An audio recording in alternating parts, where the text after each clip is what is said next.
Dominic Paris struggle story. I've lived in Brooklyn my whole life, the heart of New York City. The streets are lined with ambition, hope, and sometimes the weight of failure.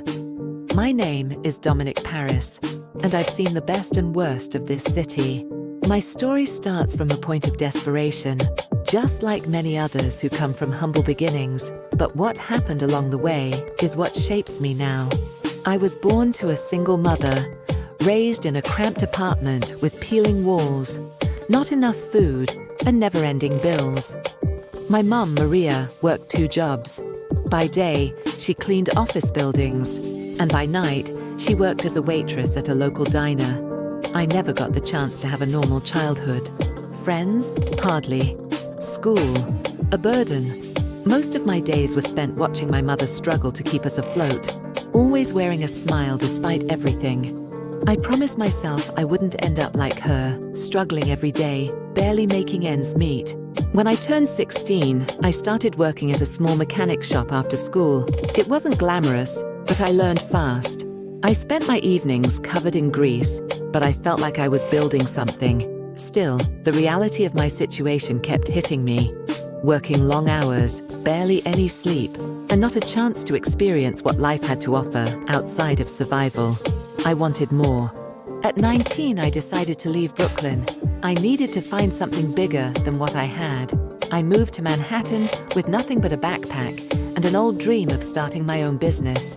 I didn't know much about starting a company, but I had heart, ambition, and the willingness to fight for it. I started doing odd jobs, whatever I could find, to stay afloat.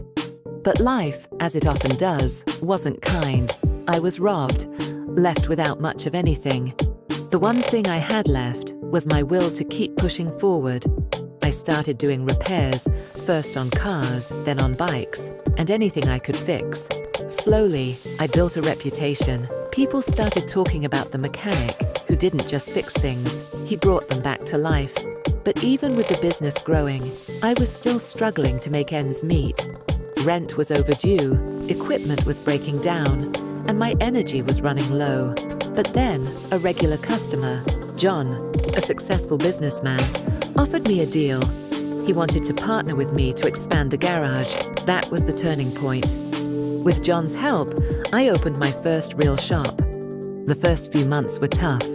I worked 16-hour days, often crashing from exhaustion. But slowly, the shop began to thrive. I hired a few people and started putting my money into the business. I was still in survival mode, but the vision had shifted from barely getting by to achieving something greater. Dominic Paris might have been a name forgotten by many at one point, but now, when people think of mechanics in Brooklyn, they think of me. It's not about the cars anymore. It's about showing that no matter where you start, it's the fight that determines where you finish.